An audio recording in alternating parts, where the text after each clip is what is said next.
Aujourd'hui, l'objectif, c'est de traverser la crise.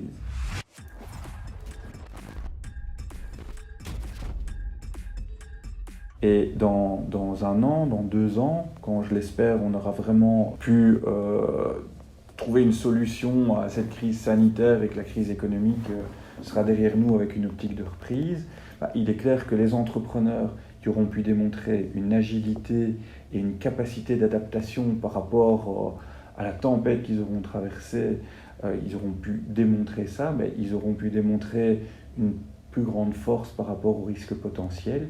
Et donc, typiquement, ils vont pouvoir vendre leur société à une valorisation bien meilleure et avec des chances de succès bien supérieures également. Mon conseil, c'est oui, c'est aujourd'hui, si vous avez de l'énergie à mettre, ne la mettez pas dans un processus de vente, surtout si vous êtes un peu hésitant. Mettez-la plutôt dans un processus de transformation, d'adaptabilité, d'agilité.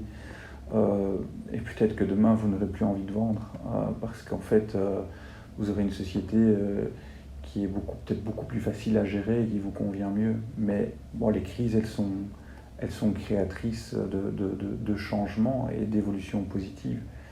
La capacité d'un entrepreneur à rebondir, elle est importante. Un entrepreneur, c'est quelqu'un qui résout des problèmes tout le temps. Un des défauts de nombreux entrepreneurs, c'est d'avoir le nez dans le guidon. Ici, quelque part, cette crise, elle nous rappelle à ce qui est essentiel, nos besoins primaires. Et je pense que c'est l'occasion aussi de se dire, tiens, mon entreprise, comment je fais en sorte qu'elle soit plus solide, qu'elle fonctionne mieux, qu'elle réponde plus peut-être aux besoins primaires des gens aussi.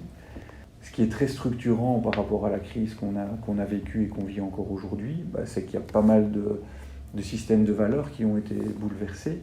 Il y a des métiers, la logistique, le nettoyage ou quoi, ce qui n'était pas forcément très valorisé hier, qui aujourd'hui ont une importance beaucoup plus grande. On réfléchit toujours comme si tout allait bien dans un environnement très stérilisé, où il n'y a pas de soucis, parce qu'on a la chance de vivre sans guerre, en tout cas en Europe, depuis de nombreuses années. Mais quand on a une crise comme ça qui arrive, ça nous rappelle un peu peut-être les valeurs fondamentales. Et quand on regarde sa société avec un peu de recul, qu'on pousse un peu le guidon, qu'on implique son personnel, les personnes clés, etc., dans la recherche de solutions, ça peut vraiment être créateur de choses très belles, vraiment. On voit des sociétés qui étaient très en difficulté, qui se sont réinventées, qui ont shifté, bien qu'ils se sont renforcés sur certains domaines.